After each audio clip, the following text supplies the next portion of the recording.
ওটা আমার কাপ ছিল। আমি অস্বীকার করেছি। আপনি নিলেন কেন? টেস্ট করার জন্য। কিসের টেস্ট? তুই বুঝবি না। আমার বোঝার ইচ্ছাটাও নেই। রুদ্র মনের আবেশে হিয়ার কাপ থেকে চায়ের স্বাদ নিচ্ছে। হিয়ার মনক্ষুণ্ণ কথাকে সে পাত্তা দিল না। জমা রাখতে চায় সে। দেখতে চায় হিয়া তাকে কত কিছু শোনাতে পারে। ছাদে এসে সিয়া এদিক ওদিক হাঁটছে। দেখতে থাকে চারপাশটা। আচমকা সিয়া অনুভব করে তার পিছনে কেউ দাঁড়িয়ে আছে। সিয়ার মুখে হাসি ফুটে উঠল।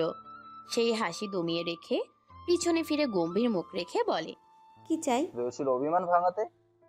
আশ্চর্য, কোন দিকে? সূর্য ডুবে চন্দ্রের দেখা, তাই চন্দ্রকে দেখো। আপনাকে দেখার আর থেকে ওই চন্দ্রকে দেখা ভালো। অন্তত প্রতিদিন সময় করে হলেও দেখা দেয়। ভাগ্যিস চন্দ্র কোনো মানব না। মানব হলে কি করতেন? জীবন্ত লাশ বানিয়ে দিতাম। সিয়া চাঁদের দিক থেকে চোখ সরিয়ে চাইল আদ্রের দিকে। আদ্র চোখ সিয়ার দিকেই। আপনি আমাকে ভালোবাসেন আদ্র? জানাটা কি খুব জরুরি? মন চাই জানতে। জানার চেষ্টা করো, উত্তর দেব না আমি। সিয়ার উৎকণ্ঠা কণ্ঠস্বর, চোখ ভিজে আসা ভাব। আদ্র বুঝতে পেরে বলে, তুমি যেমন আমাকে আঘাত করতে তৈরি হবে, আমিও কিন্তু তোমাকে সে একই পথে প্রেমের মাধ্যমে আঘাত দিতে থাকবো প্রেয়সী। সিয়ার চোখের পানি মুছে আদ্র সিয়াকে নিজের মাঝে আগলে নিল। আকাশের দিকে চোখ স্থির রাখলো আদ্র। এদিকে রুদ্র হিয়াকে দেখছে। হিয়া মন দিয়ে বই পড়ছে। এক সময় রুদ্রের দিকে চোখ রেখে বিরক্ত হয়ে বলে, কি দেখছেন? রুদ্র আনমনা হয়ে দুই দিকে মাথা নাড়িয়ে কিছু না বুঝিয়ে গুনগুন শুরু করে। হিয়া ভ্রুকুটি করে বলে, কি? আচমকা রুদ্র গাইতে শুরু করে, যার ছবি এই মনে কে যায়, যার কথা ভেবে দিন কেটে যায়, সে কি জানে শুধু তাকে ভালোবাসে আমার হৃদয়ে, যার ছবি এই মনে কে যায়। রুদ্রের গান কর্ণপাত হয় সবার। সুইমিং পুলে পা দুলিয়ে থাকা তারেক মিলি একে অপরের দিকে চাওয়াচাওয়ি করে গান উপভোগ করছে এই মনোরম পরিবেশে। আদ্র ও সিয়াও গান শুনছে আর দুজনকে দেখে মুচকি হাসে। সিয়া লজ্জায় আকাশের দিকে ফিরতেই আদ্র সিয়ার চোখের দিকে চোখ রেখে গাইতে শুরু করে, কাজল কালো দুটি চোখে সে যখনই আমায় দেখে, পড়ে না চোখেতে পলক, আর আসে না কথা মুখে। ভাইয়ের গান শুনে রুদ্র থেমে যায়। হিয়া বুঝতে পারে ছাদে তার বোন আর হবু জিজু আছে। একটু মুচকি হাসে হিয়া। রুদ্র হিয়ার হাসি দেখল। আদ্র থামতেই রুদ্র আবারও গাইতে শুরু করে, তার চলে যাওয়া ফিরে একটু যাওয়া, এই বুকেতে ঝড় তুলে যায়, যার ছবি এই মনে কে যায়, যার কথা ভেবে দিন কেটে যায়, সে কি জানে শুধু তাকে ভালোবাসে আমার হৃদয়। এবার আদ্র রেলিং একটু হেলান দিয়ে পকেটে হাত ঢুকিয়ে আবারও শুরু করে, বলবো কাউবে তাকে দেখে আমি তোমাকে ভালোবাসি, করেছে পাগল আমাকে, ওগো তোমার ওই মিষ্টি হাসি। আদ্র আর রুদ্র একসাথে গান গাইছে। এদিকে সবাই এ গান উপভোগ করছে। বিশেষ করে মিলি তারেকের সাথে ভেজা পায়ে বসে। ওদের এই গান যেন মিলির দিক থেকেও তারেকের প্রতি একটা ইঙ্গিত। মিলি আর চোখে তারেককে দেখছিল এতক্ষণ। হঠাৎ উপরের দিকে চোখ যেতেই দেখলো আদ্র নিচে নামছে। তারেক বলে ওঠে, আমরা তাহলে ঘুমাতে যাই ম্যাম, না হলে আমাকে ম্যামের হাত না হলে আমাকে ম্যামের সাথে অফিসে যাওয়া সম্ভব হবে না। মিলি আর অপেক্ষা করলো না। মিলি আর অপেক্ষা করালো না, তারেককে যেতে দিল। আদ্র ছাদের দরজার কাছে এসে সিয়ার দিকে একবার ঘুরে তাকালো। সিয়া লাজুক হাসিতে দেখছে আদ্রকে। আদ্র মুচকি হাসি বজায় রেখে বলে, ভালোবাসি বলেও দূরে ঠেলে দেওয়া যায়, আমি না হয় ভালোবাসি শব্দটা না বলেই তোমার রয়ে গেলাম। সিয়া আদ্রর চোখে চোখ রেখেই বলে, এভাবে দুই একটা গান শুনিয়ে মন জয় করে নিতে পারেন। আপনার গানের মাঝে আমার প্রতি আপনার ভালোবাসা বুঝে নেব। আদ্র হাসিটা চওড়া করে চলে গেল ছাদ থেকে। রুদ্রের গাওয়া প্রতিটি কথার মাঝে হিয়ার চশমা দেওয়া চোখ জোড়া ছিল রুদ্রের দিকে। হিয়া দেখতে থাকে রুদ্রের চোখ মুখ। বেঘরে আছে হিয়া। রুদ্র হিয়ার মুখের দিকে চোখ রাখতেই দেখতে পেল হিয়ার সামনের দিকে চুলগুলো ওর ঠোঁটের কাছে। রৌদ্রের মাঝে শীতলতা চেয়ে গেল। নিজেকে সামলে নিয়ে হিয়া ঠোঁটের উপর ফু দিল। হিয়া কেঁপে উঠল। রুদ্র চেয়ার ছেড়ে উঠল, বাইরে যেতে যেতে বলে, তোর চুলগুলো আমাকে বাজে ইঙ্গিত দিচ্ছে হিয়া পাখি। বড্ড দুষ্টু তোর সামনে চুলগুলো, ওদেরকে সামলে রাখিস দয়া করে। হিয়া চুলগুলো কানের পিছনে গুজে জোরেই বলে উঠল। নষ্ট পুরুষ, নজর ঠিক রাখে না। রুদ্র যেতে যেতে বলতে থাকে, আমার নষ্ট মনকে উস্কে দিতে আসে তোর অবাধ্য চুলগুলো। পরবর্তীতে সামনে না রাখলে সত্যি নষ্ট হয়ে যাব আমি। হিয়ার নষ্ট পুরুষ তখন তার নষ্ট রূপ দেখিয়ে দিবে। হিয়ার মুখের বাকি বুলি না শুনেই রুদ্র দ্রুত কদম ছাড়ল। এখানে থাকা মানেই রুদ্রকে ঝাড় খাওয়া, তাই দ্রুত চলে গেল। আদ্র, রুদ্র ও তারেক মাত্রই আসলো রাজের ঘরে। রাজের দিকে তাকিয়ে রুদ্র বলে, ভাবি জি কাঁ পার হে ব্রো? তোদের গান শেষ, তার সাথে আমার মিটিংটাও শেষ। What a meeting? রুদ্রর মুখে বালি ছুঁড়ে মেরে রাজ বলে, বাইরে থেকে বাকি বালিশ এনে ঘুমিয়ে পড়। আমার শাশুড়ি আসলে তুই আর আমার শালা বের হবি। তোমার শালা কি মনে রেখেছে তোমার শাশুড়ি আসবে? আদ্র দুটো বালিশ বাইরে থেকে ভিতরে আনতে আনতে বলে, মনে তো তখন রাখবে যখন সে জানতে পারবে আন্টিকে কাল আনা হচ্ছে। এটা কি জানানো হয়েছে? রাজের কথা শুনে দুজনে রিল্যাক্স হলো। আদ্র পুনরায় বলে, আমিও যাচ্ছি কাল আন্টিকে দেখতে, ওনাকে একটা দেখা প্রয়োজন। বলেই সোফায় বালিশ রাখে। রুদ্র ভ্রুকুটি করে বলে, তুমি সোফায় ঘুমাবে? হুম। রাজ হামি তুলে বলে, আমি জানিয়েছি, তোর মতো নির্বোধ না। রুদ্র রাজের পাশে বালিশ রেখে বলে, তোমার মতো বিশ্বাসঘাতকেও না। চোখ বন্ধ করতে বলে সোজা ঘোল খেয়ে দিলে। আব্বে বেটা, বিয়ে করো একবার, স্বামীর দুঃখ বুঝবে 10 বার। রাজ মাঝখানে কোলবালিশ রাখলো। তারেক নিজের মতো জায়গা করে নিল। রাজকে মাঝখানে কোলবালিশ রাখতে দেখে সবাই একবার করে চোখ স্থির রাখলো সেদিকে। রুদ্র কোলবালিশ দেখে বলে, ডোন্ট ওয়ারি ব্রো, আমি ঘুমের মাঝে হাত পা ছড়াই না। রাজ ওর বালিশে মাথা রেখে বলে, ইউ হ্যাভ টু বি ওয়ারি বেটা। আমি বউ নিয়ে ঘুমোতে অভ্যস্ত, তাই বউ ভেবে কখন কি করে দেই নিজেরই জানা নেই। মানে আমার সর্বনাশ হওয়ার সম্ভাবনা আছে? 99%, বাকি 1% গ্যারেন্টি দিতে পারি। আদ্র ওদের কথা শুনতে চায় না, তাই কানে ব্লুটুথ দিয়ে গান শুনছে। তারেক বেককল হয়ে সময় গুনছে কখন এরা ঘুমোবে আর এদের ট্যাপ রেকর্ডার বন্ধ হবে। মনে মনে একবার বলেও দিল, এদের ভাইদের কীর্তিকলাপ দেখার থেকে ভালো ছিল ওই চুরুলের মেয়ের সাথে সময় কাটানো। বেশ ভালোই সময় পার হয়। রুদ্র আরো কিছু বলতে নিবে, রাজ রুদ্রের মুখের উপর হাত রেখে বলে, চুপ করে ঘুমা, নাহলে লাথি বেড়ে বিছানা থেকে সরিয়ে দেবো। রুদ্র রাজের হাত সরিয়ে বলে, আমি তোমার বউ নাকি যে ঠোঁটের উপর তোমার শক্ত হাত রেখে রোমান্টিক স্টাইলে ধমক দাও? ধ্যাৎ। বলেই রাজ লাইট অফ করে দেয়। তারেক হাফ ছেড়ে বাঁচছে। সিয়া ঘরে এসে মায়াকে দেখে মিষ্টি হাসি দিয়ে মায়াকে জড়িয়ে ধরে। ভাবি, তুমি আজ আমাদের সাথে থাকবে বলে খুব আনন্দ হচ্ছে। সিয়া ঘরে মো এসে ওদের পাশে বসে মায়াকে জড়িয়ে ধরে বলে, I miss you so much আপু। মায়া দুজনের মুখে আদুরে হাত রেখে বলে, আমি এতটাই ভাগ্যবতী যে আমাকে ভালোবাসার জন্য আমার বোন সহ আমার ননদ আছে। মনে মনে বলে, পৃথিবীতে আমার বাবা বেঁচে থাকলেও কখনো তার ভালোবাসাটাই পেলাম না।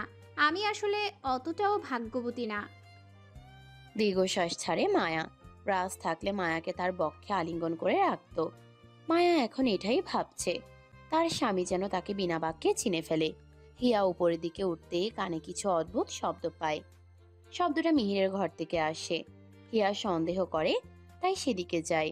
মিহিরের ঘরের কাছে আসতেই দেখে সেখানে সোনালিও আছে, নিচে একটা কাচের টুকরো, হয়তো রাগের বশে ভেঙেছে।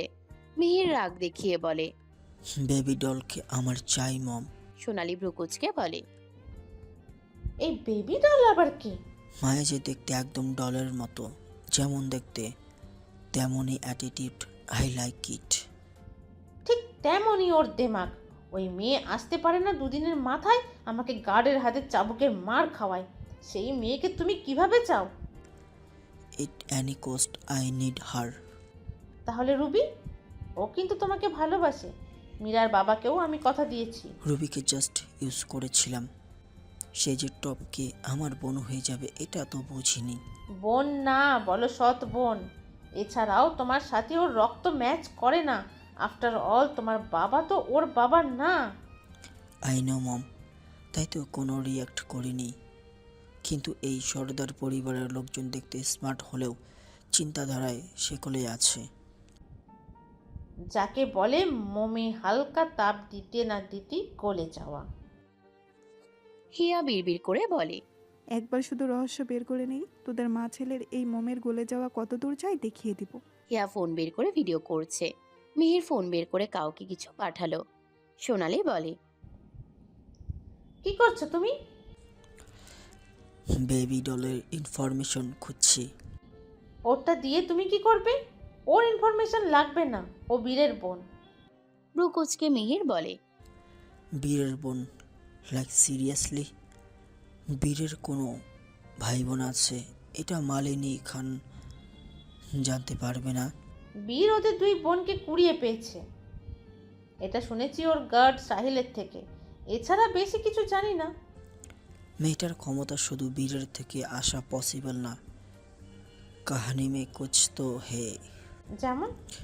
বীর মেয়েটাকে হয় আগে থেকে চেনে, না হয় এখানে বীরের ক্লোজ কানেকশন আছে। সে যেটাই হোক, সব কিছু জেনে আমি মেয়েটাকে আমার করে নিবই।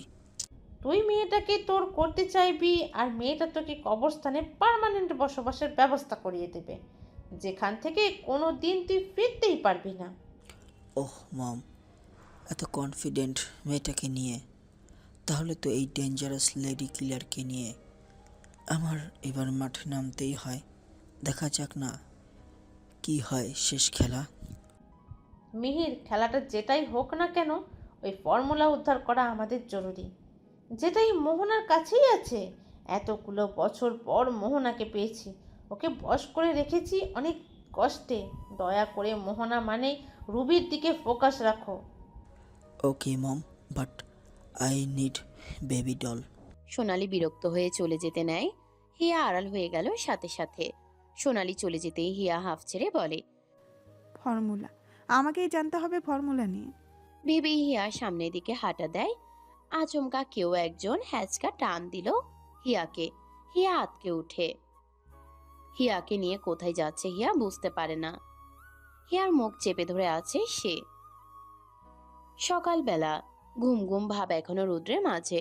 ঘুমের মধ্যেই মুখের উপর কারোর শক্ত পুরুষালী হাতের ছোঁয়া পাচ্ছে সে। চোখ পিটপিট করে উঠে রুদ্রের। নরম হাতের স্পর্শ পেলেও ভালো লাগতো, কিন্তু পুরুষ হয়ে পুরুষালী হাতের স্পর্শ অসহ্য লাগছে। ঘুমের রেশ কাটিয়ে পাশ ফিরতেই দেখে রাজের মতি গতি ভালো না। রাজ ঘুমো ঘুমো অবস্থায় রুদ্রের দিকে এগিয়ে আসছে আর বলছে, রাজ রাতের বেলা যে কোলবালিশ মাঝখানে রেখেছিল ওটা এখন নেই, কারণ ওটা এখন বিছানার নিচে, যেটা রাজ নিজেই লাথি মেরে নিচে সরিয়ে তার বউয়ের কাছে যেতে চায়। মায়া ভেবে ভুল করেছে রুদ্রের দিকে এগিয়ে আসছে, এটা রাজ খুনাক করে আন্দাজ করতে পারছে না। বেচারা রুদ্র বোঝা মাত্রই উঠে দিল এক চিৎকার। রুদ্রের চিৎকার শুনে ঘরের সবাই লাফ দিয়ে উঠেছে। কয়েকজন তো দৌড়ে হাজির হলো রাজের ঘরের কাছে। মায়াও আছে তাদের সাথে। রুদ্র রাজের দিকে চোখ বড় বড় করে বলে, আই সোয়ার, আমি আর কখনো তোমার মতো বউ পাগলার পাশে ঘুমাবো না। You are very dangerous bro. বউ ভেবে ভাইকে চুমু দিতে আসো, এক থু। রুদ্র গা ছাড়া ভাব দিয়ে বিছানা থেকে নামে। দুর্ভাগ্যবশত এখানে মাহমুদ সর্দার আর আহান সর্দার এসেছিলেন ছেলেদের কি বিপদ হয়েছে এটা দেখতে। এখানে এসে তারা শিকলের সব ধরনের বিপদে তাদের থাকাটা মানায় না। বাবা হলেই যে সন্তানদের জন্য দুশ্চিন্তা করে এগিয়ে আসতে হবে এটা কোনো বাধ্যবাধকতা না। এতে বরং বাবা হয়ে নিজেকেই বিব্রতকর পরিস্থিতিতে যুক্ত করা। মান সম্মান লুটে যাওয়ার আগে বৌমা ও কন্যাদের পিছন থেকে কেটে পড়লেন দুই বাবা। রুদ্রকে দেখা মাত্রই দূরে ছিটকে সরে যায় রাজ। সাদা পাঞ্জাবির গলার দিকটা একটু উঁচু করে ফু দিয়ে বলে, আস্তাগফিরুল্লাহ, নাউজুবিল্লাহ। তুই এখানে কেন? আমার বউ কোথায়? রাতের ঘুম কি তোমার নেশে কাটে যে সকালে ভুলে যাও পাশে কে আছে? রাজের মনে পড়ে রাতে সে মায়ার সাথে না, বরং রুদ্রর সাথে ঘুমিয়েছিল। এতগুলো বছর পর বউ নিয়ে ঘুমিয়ে ঘুমিয়ে এই 3 মাসে অভ্যস্ত হয়েছে রাজ। সকালবেলা কোলবালিশ থাকে না, বরং মায়া থাকে তার পক্ষে। একদিন হুট করে রৌদ্র এসে জায়গা দখল করে নিল। মনে থাকাটা কি আদৌ সম্ভব? তাও আবার ঘুমের ঘোরে। রৌদ্র আশেপাশে তাকালো, কোথাও তার হিয়া পাখি আছে কিনা দেখার জন্য। না, নেই সে। মান সম্মান বাঁচলো একটু। বাইরে বেরিয়ে যেতে যেতে বলে, মন্ত্রী বাড়িতে সেফটির জন্য মাফিয়া গার্ড হাজির। শান্তিতে ঘুমাতেও পারি না, এদের বইয়ের সেফটি জ্বালায়। রাজও এবার বীরকে গালি দিচ্ছে। সারা বাসর করবি ভালো কথা, তাই বলে দলবল নিয়ে আমার বাড়িতে হাজির হবি কেন? দুনিয়ায় তোর একটা বউ আছে, আর কারণ এই নাকি? তাও আবার একটা নাগিন মার্কা বুকে জুটিয়ে এত সতর্ক। পিয়াস পিছন থেকে মৌকে ডেকে বলে। চলো আমরা নিচে যাই। মৌ চলে যায় পিয়াসের সাথে। যাওয়ার সময় বলতে থাকে, জিজু থেকে কিছু শিখো। কি শিখবো? বউকে কিভাবে ভালোবাসতে হয়, কিভাবে মিস করতে হয়। আমার আপুর জন্য কতটা ডেসপারেট জিজু, আর তুমি কি না আমার জন্য কোনো কিছুই ফিল করো না? অভিমানে বলা মৌয়ের কথায় পিয়াস মৌকে তার পেটের দিকে ইশারা করে বলে, আমি যদি ফিল না করতাম তাহলে কি এই জায়গাটায় কেউ দখল করতে পারতো? মৌ পেটের উপর হাত দিয়ে বলে, এর জন্যই আমার প্রচেষ্টা। আমি সায় না জানালে হতো না ম্যাম। মৌ মৃদু হাসলো। পিয়াস মৌয়ের হাত ধরে নিচে নামছে। আসলে তো এটাই যে মৌয়ের ছোট ছোট যত্ন খুব সুন্দর করে নেয় পিয়াস। নিজের সামর্থ্যের মধ্যে সেবা করে বউকে। মৌ তাতেই খুশি।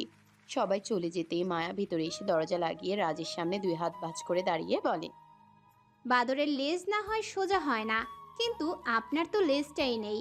যাকে বলে লেজ ছাড়া বাদর, তাই বলে কি আপনি সঠিক পথে আসবেন না মন্ত্রীমশাই? আমি তো বেঠিক পথে যাইনি মায়াবতী। মন্ত্রীমশাই, মায়াকে নিজের কাছে নিয়ে আসে রাজ। রাজ তার প্রেমের বাণী শুরু করতে নিবে, মায়া রাগ দেখিয়ে বলে, বউ পাগল নাম শুনতে ভালো লাগে? বউকে ভালোবাসে যদি বউ পাগল হয়ে থাকে, তাহলে আমি সেই পাগলই সঠিক। অন্তত বউ পাগল হয়েছে, কোনো পরনারী তো না। মায়া রাজকে ছাড়িয়ে আলমারি থেকে শাড়ি নিয়ে বাথরুমের দিকে যেতে নিলে রাজ মায়ার সাথে হাঁটা শুরু করে। মায়া থেমে গেল। রাজের দিকে চোখ রেখে বলে, বাথরুম বিলাস। বুঝে গেছো? মায়া হতাশ চাহনি দিয়ে বলে, লুচ্চা মন্ত্রীমশাই। আমার বউয়ের জন্যই তো। ফোনে কথা বলছে যারা। বীর শাওয়ার নিতে গেছে। এই সুযোগে স্পাইম্যানের সাথে কথা বলছে সে। ও পাশ থেকে কিছু জানালে যারা বলে, নেকলেস আমি যখন বলবো ঠিক তখন নিয়ে আসবে। এর আগে তুমি আমার নানুর বাড়ি যাও, সোনালির ঘর সহ বাকি ঘর সার্চ করবে, নাহলে আমাকে জানাবে। আমাকে বিয়ের থেকে পালিয়ে ওখানে আসতে হবে। তারপর কথাটুকু বলতেই পিছনে ঘুরে যারা হাত থেকে ফোনটা নিচে পড়ে যায়। বীর একটা সাদা টাওয়াল কোমরে পেঁচিয়ে বাইরে এসেছে। বীরের চোখ লাল, রাগ স্পষ্ট বোঝা যাচ্ছে। ছোট ছোট চুলগুলো টুপটুপ করে পানি ঝরছে। ছোট ছোট চুল থেকে টুপটুপ করে পানি ঝরছে। যারা ঘাবড়ে গেল, কাপা কাপা হাতে ফোনটা উঠিয়ে দাঁড়ালো। মনে হয় বীর সব শুনতে পেয়েছে। বীর যারার দিকে এগিয়ে এলো। যারা ঠাই দাঁড়িয়ে, ভয় করছে তার। না জানি রাতের দিতে না পারার শাস্তি এখন দেয় কিনা। বীর যারার অতি নিকটে এসে যারার গলা চেপে ধরে দেয়ালের সাথে আটকে ধরে বলে, আমার থেকে পালাতে চাস তাই না? একেবারে জানে মেরে দেই তোকে, তাহলে পালাতে হবে না, সোজা কবরস্থানে চলে যাবি। যারা হাত ছাড়ানোর চেষ্টা করছে, বীর ছাড়লো না। যারার কষ্ট হচ্ছে প্রচন্ড, কিন্তু মাথা ঠিক নেই বীরের। যারা যে পালিয়ে যেতে চায় এটা শুনেই তার মগজে বাড়ি দিচ্ছে। যারার থেকে আবারও বিশ্বাসঘাতকতা সহ্য করতে পারবে না সে। বীর রক্তিম চাহনি দিয়ে বলে, একটা কথা কান খুলে শুনে রাখ, বীরের জীবনে যারার অস্তিত্ব না থাকলে এই ধরনী থেকে সারা নামক মেয়েটার বিলীন হয়ে যাবে। যারার গলা ছেড়ে রাগী দৃষ্টি দিল বীর। যারা গলা ধরে কাশতে থাকে। কাশি থামিয়ে যারা বীরের হাত ধরে মুখটা নিজের দিকে ঘোরালো। বীর কিছু বুঝলো না। যারা আচমকা বীরকে অবাক করে দিয়ে বীরের ওষ্ঠ দখলে করে নেয়। কিছুক্ষণ পর বীরকে ছেড়ে বলে, আমি তোমার থেকে পালাবো না হ্যামসাম। তাহলে ফোনে যে বললি? ওটা পার্মানেন্ট পালানো না, ক্ষণিকের জন্য। জারার মাথার পিছনে হাত রেখে জারার মুখটা নিজের সামনে রেখে জারার কপালে কপাল ঠেকালো বীর। অতঃপর বলে, তুমি যেখানেই যাও না কেন, যাই করো না কেন, মনে রাখবে, তোমার সাথে আমার সম্পর্কের সাথে আমাদের দেহের মিলন ঘটেছে। আমরা একে অপরের জানেমান। যারা মাথা উপর নিচ করে। বীর যারাকে ছেড়ে দিয়ে স্যুটবুট পরে নেয়। অতঃপর বাইরে এসে ব্রেকফাস্টের জন্য সবার সাথে এক টেবিলে বসে। রাজ প্লেটে খাবার নিতে নিতে বীর জারার দিকে তাকালো। বাকিরাও একবার করে তাকালো। কিছুক্ষণ পর রাজ মুখ খুলল। তোর কোন দুঃখে মন্ত্রীর বাড়িতে গার্ড থাকতেও গার্ডের 14 গোষ্ঠী বহন করার প্রয়োজন বোধ করলো? বীর রাজের দিকে চোখ রেখে বলে, কাল নাগিন থেকে আমার বউকে রক্ষা করতে। তোর বউকে বলিস আমার বউয়ের থেকে প্রশিক্ষণ নিতে। দেখবি তোর বউয়ের রক্ষা করতে লোক লাগবে না, বরং অন্যদের তোর বউয়ের থেকে রক্ষা পাওয়ার প্রয়োজন পড়বে। যেমনটা আমার বউকে দেখলে সবাই ভয় কাঁপে। বীর মৃদু হেসে বলে, সময় হলে বুঝবি আমার বউয়ের ক্ষমতা ঠিক কত দূর। রাজ নিজেও হাসলো, কারণ সেও জানে যারা আসলে কে। রুদ্র খাবার টেবিলে বসলেও এদিক ওদিক চোখ রাখছে। সিয়া বসতেই রুদ্র জিজ্ঞাসা করে, হিয়া পাখি কোথায়? সিয়া হামি তুলে বলে, রাতে তো মায়ের সাথে ঘুমাবে বলেছিল। একবার দেখা দেওয়ার কথা ছিল, কিন্তু দিল না তো দেখা। রুদ্র ভ্রু কুচকালো। মালিনী এসে চেয়ারে বসতেই সিয়াকে কনুই দিয়ে ধাক্কা দিল রুদ্র। সিয়া ভ্রু কুচকে তাকাতেই রুদ্র ইশারা করে মালিনীকে প্রশ্ন করার জন্য। সিয়া মালিনীর দিকে ফিরে জিজ্ঞাসা করে, তোমার মেয়ে কোথায়? মালিনী টেবিলে বসে সিয়ার দিকে বিরক্তিকর চাহনি দিয়ে বলে, তুমি কে আমার? তোমার আদরের মেয়ের কথা বলছি। ও নানু বাসায় এখন। রাজ আর বীর দুজনেই একে অপরকে দেখলো। হিয়া নানু বাসায়, তাও এত সকালে? মালিনী একটু ঘাবড়ে বলে, রাতে আবদার করছিল, আমি ভোর হবার আগেই পাঠিয়ে দিয়েছি। বীর বলে উঠে, ওখানে তো কেউ নেই। কিছু গার্ড আছে। হিয়ার হঠাৎ নানু বাসা দেখার ইচ্ছে হলেও আমিও বাধা দিইনি। কেন, কি হয়েছে? তাহলে আমরাও আজ দাদু বাসায় ঘুরতে যাই। এমনিতেও আমি আর ও ওখানেই শিফট করতে চাই। যারাকে ইঙ্গিত করে বলে বীর। যারা ইশারা করে মায়াকে। মায়া বলে উঠে, না ভাই, তোমরা এখানে থাকবে অন্তত একটা সপ্তাহ। এটা তোর শ্বশুর বাড়ি বোন। বাট তোমারও তো ফুপুর বাড়ি। আর হিসাবের দিকে আমার শ্বশুর কিপটা না যে তোমাকে এই বাড়িতে রাখতে পারবে না, তাই না বাবা? মাহমুদ সর্দার একটু কেসে উঠলেন। তাকালেন রাজের দিকে। রাজ চোখ দিয়ে ইশারা করে রাজি হবার জন্য। তাই মাহমুদ সর্দার বলেন, তুমি যখন কিছু চাইছো আমি না করব না। মালিনী সুযোগ বুঝে বলে, তাহলে এখন তোকে আর ওই বাড়িতে যেতে হবে না। ওকে, কিন্তু আমাকে বের হতে হবে, একটু কাজ আছে আমার। সবাই নাস্তা শেষ করে চেয়ার ছেড়ে উঠে দাঁড়ালো। যে যার কাজে যাচ্ছে। এক এক করে বাড়ির পুরুষ মানুষ সবাই চলে গেল। সেই সাথে রাজও। নিজস্ব কাজ আছে তাই। বাইরে এসে বীর ও আদ্র গাড়িতে উঠতেই রুদ্র বলে উঠে, আমি যদি না যাই প্রবলেম হবে। বীর বলে উঠে, আমার গার্ড আছে, সো নো প্রবলেম। রুদ্র রিল্যাক্স হয়ে বাইকে উঠতে নিলে বীর বলে, আমার মনে হয় হিয়া ওই বাড়িতে নেই। খান বাড়ির সকল ইনফরমেশন আমার কাছে আসে, বিশেষ করে লাস্ট 10 বছরের আপডেট রাখি। তাও একবার ঘুরে আসি। কেউ আর বাধা দিল না রুদ্রকে। বাইকে উঠে রুদ্র চলে যায় তার হিয়া পাখিকে খুঁজতে। বাকিরা চলে গেল শাহানা পারভিনের কাছে। মায়া মাত্র নিজের অফিসের রুমে এসে বসলো। কিছু ফাইল দেখতেই মায়ের কাছে ফোন আসে। স্পাইম্যান কল করেছে দেখে মায়া দ্রুত রিসিভ করে। ও পাশ থেকে স্পাইম্যান জানায়, রাজ স্যারকে হারাতে এবার তাজ সর্দারকে টার্গেট করেছে মিস্টার আরশাদ। ভাগ্য ভালো আমি ইতিমধ্যেই পৌঁছে দেখতে পাই আমি ওনাদের পিছু নিয়েছি। আপনি আপনার লোকদের পাঠান দ্রুত। লোকেশন অন করে রাখো, আমি আসছি। মায়া দ্রুত বের হতে হতে জারাকে কল করে বলে, তোমার গ্যাংয়ের সবাইকে পাঠাও আমার দেওয়া লোকেশন অনুযায়ী। কি হয়েছে? তাজকে কিডন্যাপ করেছে মিস্টার আরশাদ। মন্ত্রীমশাইকে হারাতে ব্যস্ত সে। খুব ভালো করেই জানে তাজ মন্ত্রীমশাইয়ের দুর্বলতা, তাই অত কিছু করা। বলেই দৌড়ে গাড়িতে উঠল। মায়ার দৌড়ের সাথে তারেক দ্রুত গতিতে এসে ড্রাইভিং সিটে বসে। মায়া ওর ফোন সামনে রেখে তারেককে বলে, এটাতে যে লোকেশন দেওয়া আছে ওই দিকেই যাবে। যারা ওর গ্যাংকে মেসেজ দিল। এদিকে যারাও গাউনের নিচে রিভলভার সেট করে বাইরে বের হয়। যারা বের হতে নিলে সোনালি সামনে এসে বলে, তোমার সাথে কথা আছে আমার। যারা হালকা হেসে সিসি ক্যামেরা দেখিয়ে বলে, হ্যান্ডসাম কিন্তু বাড়িতে এসে ওটা চেক করবে, তাই কেয়ারফুল খালামণি। উঠতে শিখেছো তাই না? উঠতে আর পারলাম কই, সেই তো তোমার থেকে ছাড়া পেয়ে আরেকজনের খাঁচায় বন্দি হলাম। বেশি ড্রামা করবে না আমার সাথে। আমার নেকলেস কোথায়? হারিয়ে ফেলেছি আমি। এলি, ওটা হারানোর মতো ছিল? ওটার দাম জানো তো? তোমাকে বিক্রি করলেও এত টাকা আসবে না। তোমাকে বিক্রি করলে আসবে কি? যারা। সোনালির চিৎকারে যারা কানে হাত দিয়ে বিরক্তিতে কপাল কুঁচকে বলে, আস্তে খালামণি আস্তে। আমার হ্যান্ডসাম সাথে থাকলে তো এইভাবে চিৎকার করতে পারো না। এখন কেন চিৎকার করছো? কাছে নেই বলে?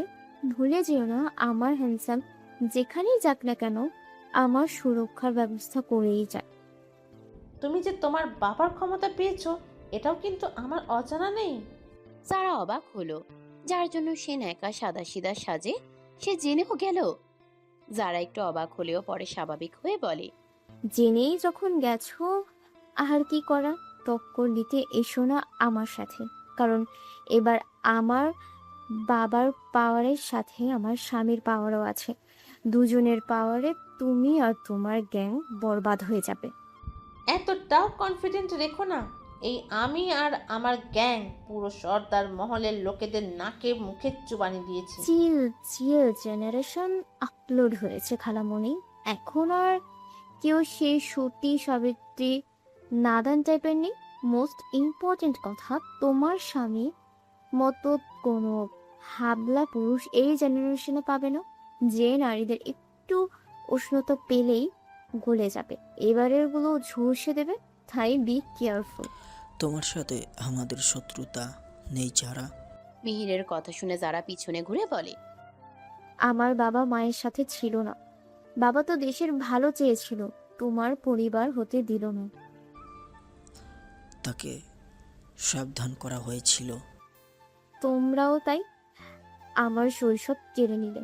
এখন তোমাদের থেকে সবকিছু কেড়ে নেব। পারবে না তুমি, তার আগে আমরা। যারা হাত উঠিয়ে বলে, জাস্ট একটা চিৎকার দেব, সমস্ত গার্ড হাজির হবে। জেমো দেখাবো নাকি? মিহির সরে গেল। যারা হাত ঘুরি দেখে বলে, ইউজলেস ব্যক্তিদের সাথে আমার হ্যান্ডসাম হাজব্যান্ড কথা বলা পছন্দ করে না, তাই আমার আশেপাশে আসার চেষ্টা করবে না। বলা যায় না আমার হ্যান্ডসাম হাজব্যান্ডের রিভলভার তোমাদের জন্য ব্যয় হতে পারে। আপনার কাজ জনগণের সেবা করা, আর কত সেবা করবেন মন্ত্রী মশাই। এর একটু সেবা নিন। আপনি ওই জমির অংশ আমাদের করতে সহায় করুন, আমরা আপনাকে সেবাই ভরিয়ে দেব। মোটা অঙ্কের টাকার অফার দিল রাজকে। এই জন্য রাজ ক্ষিপ্ত হয়ে আছে। লোকটা আরো বলে, কৃষিতে আর কতই বা উন্নতি হচ্ছে দেশের। 1 একর জমিতে যদি মজ মস্তির জন্য ব্যবসা করা হয়, খারাপ তো কিছু না। আজকালকার যুবকরা পার্টি করবে। এছাড়া আপনারা মন্ত্রীরাও তো একটু শান্তির জন্য সেখানে যেতে পারবেন। রাতের বেলা বউ রেখে অনেক সময় তো এদিক ওদিকে যেতে ইচ্ছে করে, তাই না? লোকটির দিকে শুকনো দৃষ্টি দিয়ে আছে রাজ। পিয়াস এটা দেখে বুঝতে পারছে লোকটার কপালে কি আছে এখন। এদিকে পিয়াসের ফোন বাজার কারণে পিয়াস ভয় পাচ্ছে। মাথা গরম। রাজের সামনে ফোন ধরলে রাজ আস্ত রাখবে না পিয়াসকে। ফোনটা না দেখে পকেটে হাত রেখে পাশের থেকে টাচ করে কল কেটে দেয়। লোকটা আবারও বলে, যদি আপনার বউ সুন্দর, কিন্তু ঘরের বিরিয়ানি আর কতই খাওয়া যায়। একটু বাইরের বিরিয়ানি খাওয়ার সুযোগ পেতে মনে যায়। আমি মনে করেন ওই সুযোগটাই দিলাম আপনাকে। এবার আর রাজের মাথা ঠিক থাকলো না। শেষমেশ তার বউকে নিয়ে কথা উঠছে। নষ্টামির একটা সীমা থাকে, এরা এই সীমা লঙ্ঘন করেছে। টেবিলের নিচে থাকা ড্রয়ার খুলে রিভলভার বের করে দ্রুত শুট করে দেয় লোকটার বুক বরাবর। পিয়াস শুকনো ঢোক গিলছে। বাইরে কয়েকজন ব্যক্তি আচমকা বন্দুকের শব্দ পেয়ে কেঁপে ওঠে। এমন হঠাৎ করে হবে বুঝতেই পারেনি। লোকটা নিজেও আতকে ওঠে। বুকে হাত রেখে রাজের দিকে তাকালো। রাজ ক্ষিপ্ত হয়ে লোকটার কাছে এসে লোকটিকে মেঝেতে ফেলে আর গলায় পা দিয়ে পিষে বলে, শুয়োরের বাচ্চা, তুই নিজের মতো আমাকেও কাপুরুষ ভেবে ভুল করছিস। আমি এক নারীতে আসক্ত। আর সেই নারী আমার বউ, আমার মায়াবতী। বাজে অফার দেওয়ার আগে তোর উচিত ছিল আমার ব্যাকগ্রাউন্ড চেক করা, না হলে এই সাত সকালে আমার হাতে তোর জান যেত না। বলেই রাজ আরো কয়েকবার শুট করে দিল। রাজ গলা উঁচিয়ে ডাক দিল। শান্ত। শান্ত রাজের দলেরই এক ছেলে। দৌড়ে আসে রাজের কাছে। রাজ লোকটির লাশ দেখিয়ে বলে, এতদিন যতগুলো মেয়েদের জীবন নষ্ট করেছে, এছাড়া জমি দখল নিতে চেয়েছিল, সেই সকল বিষয়ের কাগজপত্র প্রমাণস্বরূপ হাজির করে এর দলের বিরুদ্ধে একটা অ্যাপ্লিকেশন করবে। এই লাশটা এমন জায়গায় নিয়ে যাও যেখান থেকে একে খুঁজে পাওয়া যাবে না। শান্ত রাজি হলো। নিয়ে গেল লোকটার লাশ। শান্ত কিছু লোক আনলো যারা মেঝেতে থাকার রক্ত পরিষ্কার করছে। এদিকে মায়া চিন্তিত হয়ে গাড়ির বাইরের দিকে চোখ রাখছে। তারেক প্রশ্ন করে, কি হয়েছে ম্যাম? তাজকে কিডন্যাপ করা হয়েছে। হোয়াট? প্লিজ দ্রুত গাড়ি চালাও তারেক। তাজকে খুঁজে বের করা জরুরি। স্যারকে জানিয়েছেন? যারা জানাবে পিয়াসকে, আমি জানিয়েছি যারাকে। এছাড়া মন্ত্রী মশাইকে দুবার কল করেছি, ফোন বন্ধ, পিয়াস ফোন রিসিভ করেনি। তারেক লোকেশন দেখছে। শুনশান এলাকায় যাচ্ছে তারা। এই জায়গাটা বিপজ্জনক। ভাঙাচোরা রাস্তা, উঁচু জায়গার নিচ দিয়ে বড় গর্ত, যেখান থেকে কেউ পড়ে গেলে তাকে খুঁজে পাওয়া মুশকিল। তারেক নিজেও ভয় পেল এবার। মায়াকে স্পাইম্যান কল করতেই তারেক রিসিভ করে লাউডে দেয়। ও পাশ থেকে জানায়, তাজ সর্দারকে বেঁধে রাখা হয়েছে ম্যাম। শাহমির রাজ না আসা অবধি ওনাকে চাবুকের আঘাত করা হবে জানান দিল ওদের লিডার। দ্রুত কিছু করুন, এখানে প্রত্যেকের হাতে ক্রস ফায়ার। তারেক পিছনে তাকালো। কিছু গ্যাং আসছে। তারেক জানালো, আমরাও ব্যবস্থা নিয়ে আসছি। মায়া তারেককে বলে, তোমার ফোন দাও। তারেক দিল। মায়া রাজকে কল করে যাচ্ছে, বন্ধ জানাচ্ছে বারবার। পিয়াসকে কল দিলেও পিয়াস ধরল না। মায়ার ফোনে যারা মেসেজ দেয়, আমি পিয়াসকে কল দিয়েছি, ও রিসিভ করছে না। মেসেজ দিয়ে রেখেছি, আশা করি দেখবে। স্পাইম্যানের লোকেশন অনুযায়ী কাঙ্ক্ষিত স্থানে নামলো মায়া। এতক্ষণ ধরে ঢাকার লোকেশন অনুযায়ী চললেও পরে ওরা চলে যায় বান্দরবান। চলতি পথে অনেকবার কল করেছে রাজকে, পেল না একবারও। অবশেষে জানানো হলো মাহমুদ সর্দারকে। গাড়ি থেকে নেমে মায়ার নজরে আসে দূরে একটি বটগাছে বেঁধে রাখা হয়েছে তাজকে, যাকে দেখতে হুবহু রাজের মতো, কিন্তু মুখটা ভীত। রাজ দেখতে সাহসী, তাজ তার উল্টো। বাচ্চাদের মতো মুখভঙ্গি, কান্নায় চোখ মুখ লাল, আর চুলগুলো বাচ্চা ছেলেদের মতো করে আঁচড়ানো। তাজকে চাবুকের আঘাত করা হচ্ছে। কপাল ফেটে রক্ত বের হচ্ছে তাজের। মুখটা বাচ্চা বাচ্চা করে কান্না করে যাচ্ছে, আর সেই সাথে করছে আকুতি মিনতি। কেউ শুনছে না তাজের অনুরোধ। সবার মুখে শুধু পৈশাচিক আনন্দ। পুরো 50-60 জন আছে সেখানে, তারও বেশি হবে হয়তো। মায়া গাড়ি থেকে নেমে রিভলভার নিয়ে আরশাদের লোকেদের শুট করতে থাকে। কয়েকজন আহত হয়ে মাটিতে পড়ে যায়। মায়া নিশানা করে তাজকে যে আঘাত করে তার হাতে শুট করে। লোকটা বাহু চেপে মায়ের দিকে তাকালো, চিল্লিয়ে বাকিদের বলে, ওরে ধর তোরা। বেশ কয়েকজন দৌড়ে আসে মায়ার কাছে। বাকি কয়েকজন গুলি ছুটতে থাকে। তারেকও গার্ড মিলে তাদেরকে পাল্টা আঘাত করতে থাকে। এদিকে তাজের কাছে অনেক গার্ড, যেগুলো তাজকে ক্ষতি করে দিবে। মায়া যতজনকে পারছে শুট করেই যাচ্ছে। কয়েকজনকে আঘাত করে এগিয়ে যাচ্ছে, কিন্তু মাঝপথে হাজির হয় আরো গার্ড। তারা মায়াকে ঘিরে রেখেছে। মায়া অগ্নিদৃষ্টি দিয়ে বলে, রাস্তা ছাড়। গার্ডগুলো শয়তানি হাসি দিয়ে বলে। মাটিতে লুটিয়ে পড়া ব্যক্তিদের ইঙ্গিত করে মায়া বলে, ওদের দেখেও বুঝতে অসুবিধা হচ্ছে তোদের? লোকগুলো হেসে দেয় উচ্চস্বরে। আমার আরো ক্ষমতা আছে যেটা তোরা জানিস না। এই মায়া রিভলভার ব্যবহারের সাথে আরো অনেক টেকনিক জানে তোদের শেষ করে দিতে। নাম মায়া হতে পারে, কিন্তু কাজে কোনো মায়া ভাব পাবি না। রাস্তা ছাড়, না হলে তোদের অবস্থা খুব খারাপ হবে। ছাড়লো না রাস্তা, উল্টো মায়ের দিকে এগিয়ে আসছে মুখে বিশ্রী হাসির সাথে। মায়া আর সুযোগ দিল না। হাতে থাকা রিভলভার আবারও তাক করে। পরপর শুট করতে থাকে। কয়েকজন লুটিয়ে পড়লেও বাকিরা সুরক্ষিত। মায়ার রিভলভার শেষ। অন্যদিকে মায়ার গার্ডগুলো আরশাদের লোকেদের সাথে লড়াই করছে। ফলস্বরূপ মায়া একা হয়ে গেল। বিপক্ষের গার্ডদের মুখে বিদ্রুপের হাসি। ওরা এগিয়ে আসতে মায়া আগে যাকে পেল তার হাত ধরে মচকে দিল। নীল শাড়ির আঁচল কোমরে গুজে নিল কোনো রকমে। পা উঁচিয়ে হিল সহ পা রাখলো গার্ডের হাঁটু বরাবর। হিলের দ্বারা পিষে আঘাত করছে একজনকে। গার্ড চিৎকার করে ওঠে। অপর গার্ড বলে ওঠে। এই মেয়েকে ফেলনা ভাবলে চলবে না। এই চলো সবাই একসাথে ওকে অ্যাটাক করি। সবাই মিলে মায়াকে অ্যাটাক করতে নিলে তারেক দৌড়ে আসতে নেই। মায়া হাত উঠিয়ে থামিয়ে দেয় তারেককে। তারেক তাজের দিকে তাকায়। মায়ার ইশারা পেয়েই তাজকে গাড়িতে উঠানো হচ্ছে। মায়া গলা উঠিয়ে বলে, তুমি ওদেরকে ধরো। তারেক দোটানায় পড়ল। কাকে রেখে কাকে বাঁচাবে? মায়াও তো বিপদে। মায়া সাধ্যমতো চেষ্টা করেই যাচ্ছে ফাইট করার। বেশি দূর পারবে বলে মনে হয় না, তাও চেষ্টা চালিয়ে যাচ্ছে মায়া। তারেক বেশি না ভেবে তাজের পিছনে ছুটছে। পারল না বেশি দূর। তারেককেও ঘিরে ধরেছে অনেকে। এদিকে মায়া ফাইট করছে। মায়াকে পিছন থেকে মাথায় একজন গার্ড আঘাত করে। মায়া একটু সরে যায়। বাকি গার্ড যেই হামলা করতে নিবে অমনি তাদের পায়ে বন্দুকের গুলি লাগলো। মায়া মাথায় হাত দিয়ে পিছনে ফিরে দেখে যারা শুট করতে করতে দৌড়ে আসছে। পিছনে আছে জারার গার্ড। মায়া মৃদু হাসে। যারা কাছে এসে বলে, তুমি তাজের কাছে যাও, আমি এই হারামজাদাগুলোর অবস্থা খারাপ করে আসছি। মায়া মৃদু হেসে বলে, ওকে ভাবি।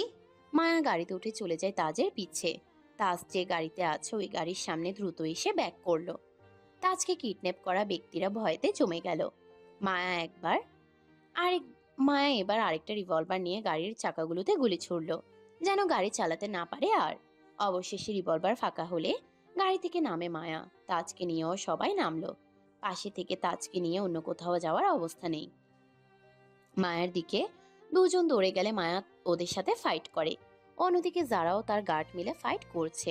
মায়ার দিকে চোখ যেতেই যারা নিশানায় স্থির রেখে মায়াকে আক্রমণ করা ব্যক্তিদের শুট করে দেয়। বাকিরা বুঝতে পারে এখানে বড়সড় ঘটনা না ঘটলে এরা থামবে না।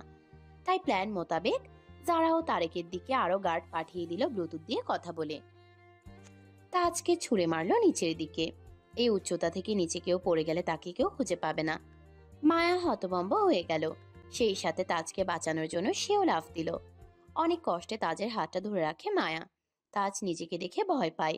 এত উঁচু স্থানে তাকে শুধু একটা হাত আশ্রয় দিয়েছে। মাথা উঁচিয়ে হাতের ব্যক্তিকে দেখে নিল তাজ। না, চেনে না তাকে। করুণ কণ্ঠে বলে, তুমি কে? মায়া ভাবছে তার অতীত। এই ছেলেটাই তার পেটে লাথি মেরে বাড়িছাড়া করেছিল। আজ তাকেই বাঁচাবে মায়া। মায়া তো এমন না, তাকে যে আঘাত করে সেও তাকে পাল্টা আঘাত করে। তাজের বেলায় পারছে না। বিবেকে বাধে মায়ার। তাজের অবস্থা বুঝতে পেরে তাকে পাল্টা আঘাত করা যায় না, বরং তার উপর দয়া দেখানো যায়। আর 4-5টা মানুষের মতো তো তাজ চলে না। কতই না কষ্ট তার এই বদ্ধ দেয়ালের মাঝে। সেখান থেকে কুচক্রীদের বুদ্ধি পেলে তো এমন করবেই। মাহমুদ সর্দারের আরেক কলিজার টুকরো। মানসিক অবস্থা যেমনই হোক, এই সন্তানের বাবা হন তিনি। রাজের ভাই হয়। তার ক্ষতি মায়া করতে পারছে না। 2 হাত এগিয়ে তাজকে ধরলো মায়া। কষ্ট হলেও বলে, আমি তোমার ভাইয়ের বউ মায়া, তোমার ভাইয়ের মায়াবতী। ও, ওই মন্ত্রী ভাই যার চেহারা আমার সাথে মেলে? মায়া মাথা দুলালো। কষ্ট হচ্ছে খুব। সূর্যের তাপে চোখ মেলে রাখাও দুষ্কর। তাজ ভীত চাহনি দিয়ে বলে, আমাকে বাঁচাও মায়াবতী, আমার ভয় করছে খুব। মন্ত্রী ভাই আমাকে সব সময় বাঁচায়, আমি বিপদে পড়লেই বাঁচায় আমাকে। মায়া অনেক কষ্টে হাত ধরে আছে। সূর্যের তাপ আজকে মায়াকে লড়াই করতে আপত্তি জানাচ্ছে। রোদের তেজ মায়ার কপাল জুড়ে। মায়া ঘেমে গেলেও ছাড়ছে না তাজকে। মাহমুদ সর্দার দৌড়ে আসলেন রাজের কাছে। রাজ যেই তাকালো মাহমুদ সর্দারের মুখের দিকে আটকে উঠে সেই সাথে। রাজ প্রশ্ন করার আগেই মাহমুদ সর্দার বলেন, তাজকে কিডন্যাপ করেছে আরশাদের লোক, সেই সাথে মায়া আর যারা রিস্কে আছে। রাজ বসা থেকে উঠে দাঁড়ালো। এমনিতেও ক্ষিপ্ত ছিল রাজ, তার উপর নিজের ভাই ও বউয়ের অবস্থা শুনে নিজেকে ঠিক রাখতে পারল না। পিয়াস ফোন বের করে দেখে মায়া ও জারার একাধিক কল মেসেজ এসেছে। সেই সাথে পিয়াস দৌড়ে গেল গাড়ির কাছে। সেই সাথে রাজও রিভলভার নিয়ে দ্রুত কদম ফেলতে থাকে। রাজের চোখে মুখে হিংস্রতা। তার মায়াবতী ও কলিজার টুকরো ভাই বিপদে। গাড়িতে উঠতেই পিয়াস ড্রাইভ করছে। রাজ বাইরের দিকে চোখ রেখে মাহমুদ সর্দারকে আশ্বস্ত করে বলে, চিন্তা করবে না বাবা, তোমার রক্তের গায়ে আঘাত আসতে দিব না। ওকে যেমন সুরক্ষিত রেখেছি ঠিক তেমনই রাখবো। কেউ পারবে না আমার ভাইয়ের ক্ষতি করতে। যদি করে তো শুয়োরের বাচ্চাদের আমি পৃথিবী থেকে বিদায় করে দেব। মাহমুদ সর্দার রাজের বাহু ধরলেন। হাত কাঁপছে তার। প্রতিবন্ধী হলেও ছেলে তো তার। বাবা হয়ে ছেলের প্রতি মানতে নারাজ সে। রাজের চোখ লাল। এক হাত দিয়ে মাহমুদ সর্দারের হাত ধরে সান্ত্বনা দিল, কিন্তু মনে মনে নিজেই ভয় পাচ্ছে। এর মাঝেই মাহমুদ সর্দারের ফোন বেজে উঠল। পকেট থেকে ফোন বের করে হাতে নিতে আরশাদের নাম্বার ভেসে উঠল। রাজ সেদিকেই চেয়ে আছে। চোয়াল শক্ত করে বাবার হাত থেকে ফোন নিয়ে কানে ধরতেই শুনতে পায় ও পাশ থেকে বিশ্রী হাসির সাথে বলা। ও পাশ থেকে ওপেন থ্রেট আসলো। রাজ কঠিন কণ্ঠে বলে, আমার ভাই আর মায়াবতীর গায়ে একটা দাগ লাগলে আমি তোর কলিজা টেনে নেব, বলে দিলাম। শত্রু শত্রু খেলা আমি এখনো খেলিনি তোর সাথে। তবে আজ যখন আমার দুর্বলতা হিসেবে আমার বউকে হাতিয়ার করতে চাচ্ছিস, তাহলে আমিও বা কেন থেমে থাকি? আল্লাহর কসম দিয়ে বলছি, আমার বউয়ের গায়ে একটা আঁচড়ের চিহ্ন দেখি, আমি তোকে পুরো কবরস্থানের সাথে সাক্ষাৎ করিয়ে দিব। আরশাদ হাসলো, বিশ্রী হাসি দিল। খুব ভুল করেছিস, পস্তাবি তুই, বলে দিলাম। চিৎকার করে পা ধরে হাহাকার করলে উপায় পাবি না এই শাহমীর রাজের কাছে। এই শাহমীর রাজ ঠিক ততক্ষণ শান্ত থাকে যতক্ষণ যুদ্ধ তার সাথে চলতে থাকে, কিন্তু যুদ্ধে পরিবারকে টেনে আনলে শাহমীর রাজ চুপ থাকবে না। খট করে কল কাটলো আরশাদ। রাজের হুমকিতে সেও রেগে গেছে। ওদিকে কল করে জানালো। আরশাদ এবার দাঁত কটমট করে হেসে দেয়। গভীর খাদের নিচে ঘন জঙ্গল, যেখানে জঙ্গলের পাশ দিয়ে বয়ে যাওয়া নদীতে আছে কুমির। এই খাদ থেকে পড়লে কাউকে উদ্ধার করা সম্ভব না। কল কেটে এসব ভেবে হাসতে হাসতে বলে। কাঙ্ক্ষিত স্থানে এসে রাজের গাড়ি থামলো। সবার আগে মাহমুদ সর্দার কাঁপতে কাঁপতে বের হলেন। তারপর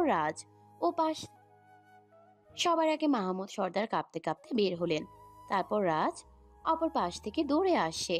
দুজনের সামনে তাকাতেই দেখতে পাই যারা ফাইট করছে, কিন্তু যারার বাম হাত থেকে গলগল করে রক্ত ঝরছে। যারার বাম হাতে গুলি লেগেছে, তবুও মেয়েটা কষ্ট করেও লড়াই করছে। তারেকের অবস্থা করুন, ওকে মাটিতে শুয়ে দিয়ে লাথি মারা হচ্ছে। আরশাদ পরে আরো গ্যাং পাঠিয়েছিল, তারাই এখন নিস্তেজ করে দিল মায়া ও জারার গ্যাংকে।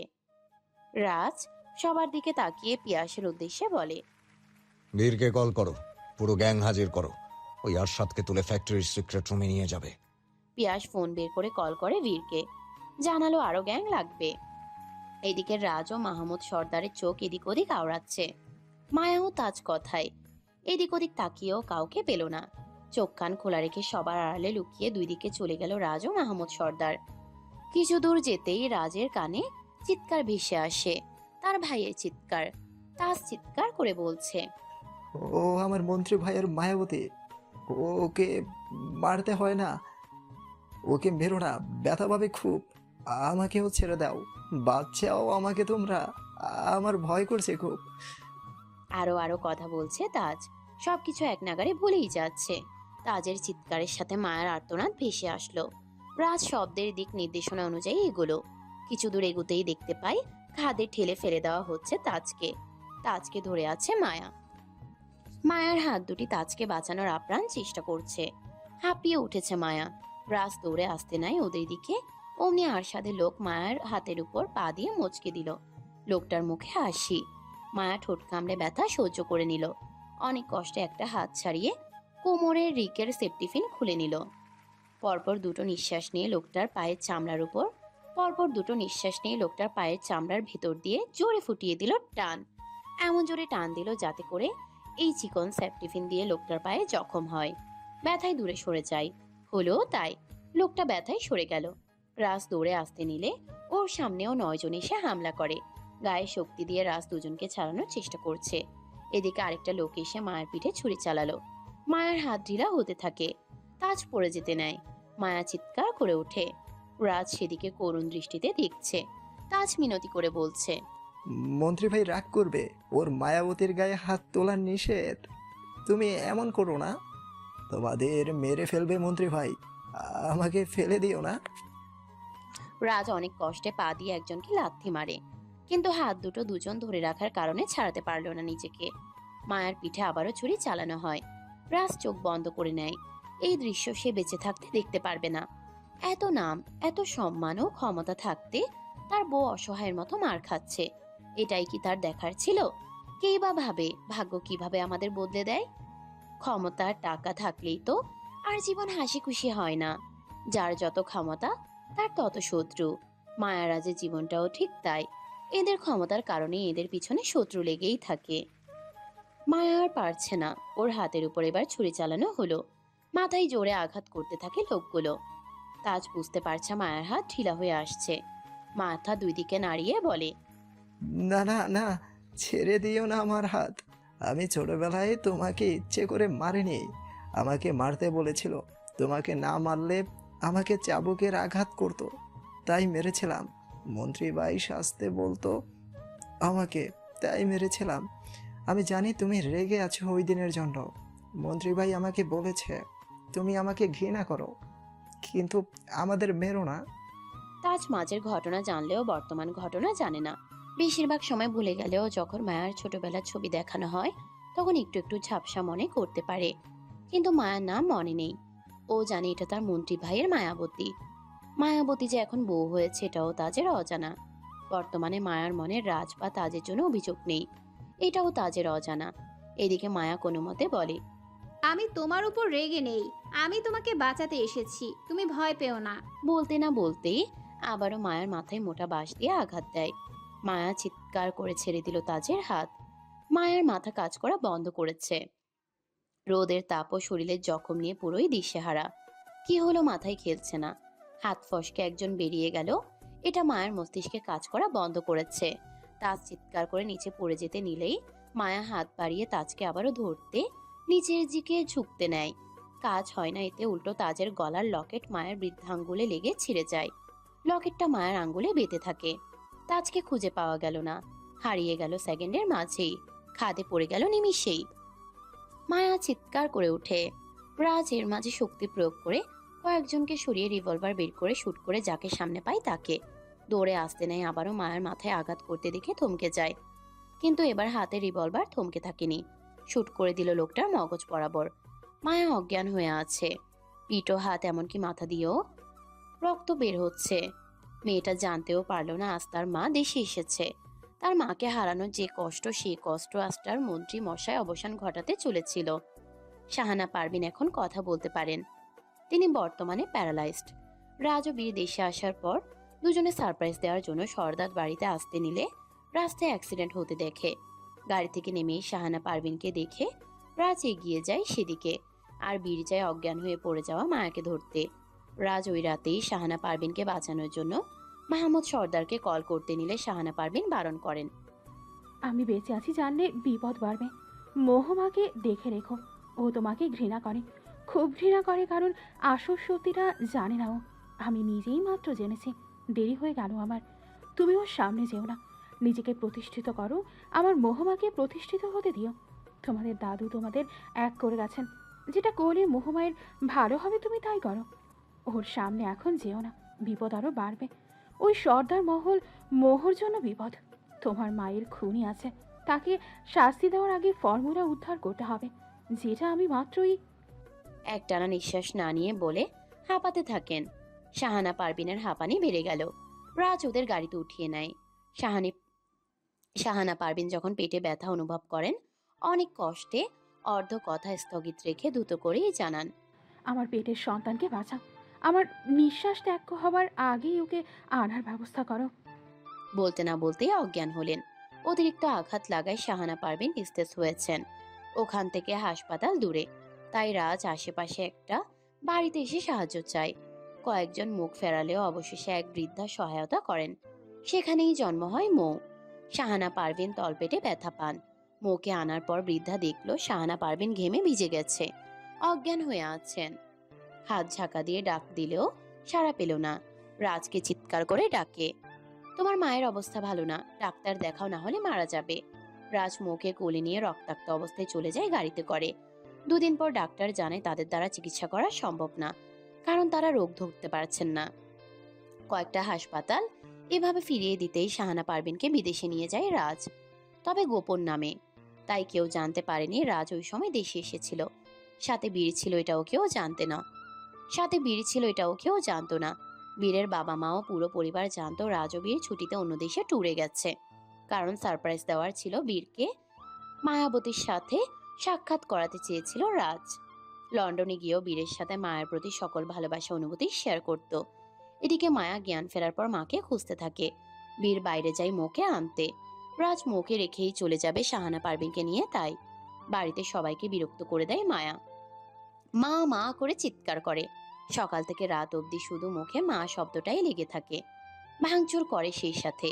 একজন মহিলা সার্ভেন্ট বিরক্ত হয়ে বলে, তোর মা মারা গেছে, অ্যাক্সিডেন্ট হয়েছিল তার, এখন কান খাবি না আমাদের। মায়া চিৎকার করে মহিলাটির মাথার চুল খিঁচে ধরে মারে। বীর আসার আগেই মায়া হাইপার হয়ে ধীরে ধীরে অজ্ঞান হয়ে যায়। এসে আরেক সার্ভেন্ট থেকে এগুলো শুনে ওই সার্ভেন্টকে কাঠ দিয়ে চাবুকের আঘাত করিয়ে বের করে দেয়। রাজের থেকে শুনতে পাই শাহানা পারভিন কোমায় চলে গেছেন, যার ফলে রোগ সম্পর্কে ধারণা করা সম্ভব না। আপাতত নর্মাল ট্রিটমেন্ট চলবে। কিছুদিন পরপর টেস্ট ও নার্সের কেয়ার দিতে হবে। তাই শাহানা পারভিনের বেঁচে থাকার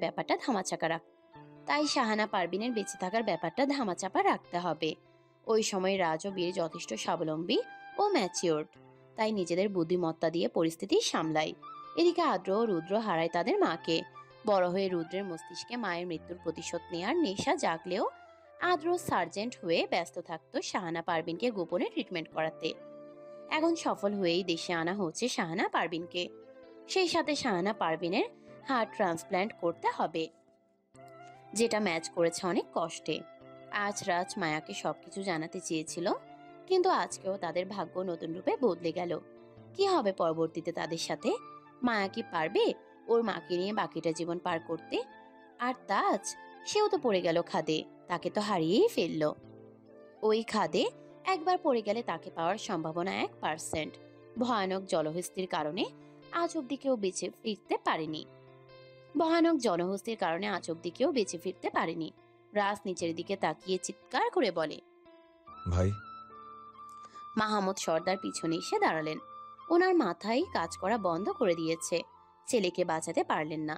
বীরের গ্যাং এসে বাকিদের কুপকাত করে দিল, কিন্তু বড্ড দেরি করে ফেললো। যারা অজ্ঞান হয়ে পড়ে আছে, সেই সাথে তারেক। বীর এসে যারাকে কোলে করে গাড়িতে উঠিয়ে এগিয়ে এলো রাজের দিকে। রাজ হাঁটু গেড়ে বসে কান্না করে দিল। এখন তার মায়াবতীর জখমের থেকেও ভাইকে এক নিমিষেই হারিয়ে ফেলার বিরহ বেশি। এটাই তো স্বাভাবিক। ভাই তার চোখের পলকে চোখ থেকে পালিয়ে গেল। নিজেকে বাঁচানোর জন্য সবার কাছে অনুরোধ করলো। কত কান্নাকাটি করে নিজেকে বাঁচানোর চেষ্টা, কোনো কিছুতেই কাজ হলো না। তাকে শয়তানগুলো ফেলেই দিল। মাহমুদ সর্দার পাথর হয়ে দেখছেন। একটু ঢলে পড়তে নিলেই বীর হাত দিয়ে আগলে নেন। লোকটা আজ কান্না করছেন না। ছেলেকে পড়ে যেতে দেখে তিনিও পাথর হয়ে গেছেন। কিছু মহিলা গার্ড এসে মায়াকেও যারাকে নিয়ে গেল হাসপাতালে। এদিকে নিচের দিকে চোখ স্থির করে চেয়ে আছে রাজ ও মাহমুদ সর্দার। রাজের আহাজারি বেড়ে গেল। তাজকে বাঁচাতে পারল না, ছটফট করে কান্না করছে। বীর চেয়ে দেখছে। হাঁটুতে আর বুকে ধুলাবালি এসে মিশে গেল। সেই সাথে মাটিতে থাকা মায়ার শরীরের রক্তগুলো লেগেছে রাজের সাদা পাঞ্জাবিতে। হাসপাতালে আজ 1 মাস হয়ে গেল ভর্তি আছে মায়া। চিকিৎসা চলছে, সেই সাথে ব্রেনে আঘাত লাগায় মায়ার ছটফটানি বাড়ছে। তার মন্ত্রীর প্রাণকে উদ্ধার করতে না পারার কষ্ট মায়ার মাঝে কম নেই, বরং সবার থেকেও বেশি। কারণ শেষ মুহূর্তে বাচ্চা সুলভ তাজকে মায়ায় হাত বাড়িয়ে দেয় বাঁচানোর জন্য। ফলাফল শূন্য হওয়ার কারণে মায়ার ব্রেনে দ্বিতীয়বার চাপ সৃষ্টি হয়। সেই সাথে মাথায় বাঁশের আঘাত, সেগুলোই বারবার মস্তিষ্কে চলাচল করছে। চিকিৎসা ব্যবস্থা উন্নত হওয়া সত্ত্বেও মায়ার উপর প্রভাব ফেলছে না। স্কয়ার হাসপাতালে ভর্তি আছে। রাজ আসেনি প্রথম 1 সপ্তাহ। তাজকে খুঁজে চলেছে। মাহমুদ সর্দার চুপচাপ এক কোনায় বসে থাকেন। মালিনী তেমন একটা পাত্তা দেয় না। সিয়া আসে, মায়াকে সেবা করে, আবার রাজকে দেখে কান্না করে।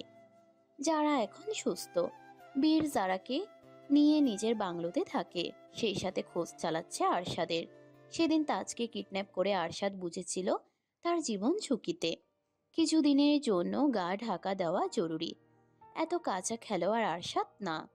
একদিকে পুরো সর্দার পরিবার বিপদের মুখে, আর একদিকে আরশাদ গা ঢাকা দিল। তারেককে গোপনে সেবা করে মিলি। মো এখন রিস্ক সময় কাটাচ্ছে। পেট হালকা ভারী হয়ে উঠেছে। পিয়াস যথেষ্ট সময় ব্যয় করে মোয়ের পেছনে। রাজ কিছুই বলে না, বরং সুযোগ করে দেয়। মায়ার প্রাণ ভোমরা মৌ। তাই পিয়াসের এদিক থেকে কপাল খুলে গেল। রুদ্র দিনরাত এক করে খোঁজ করছে তার হিয়া পাখির। খানবাড়ি মানে বীরের দাদু বাড়ি, আর রাজের নানা বাড়িতে গিয়ে হিয়াকে পায়নি রুদ্র। মালিনীর কাছে হিয়ার কথা জিজ্ঞাসা করলে একটাই কথা বলে,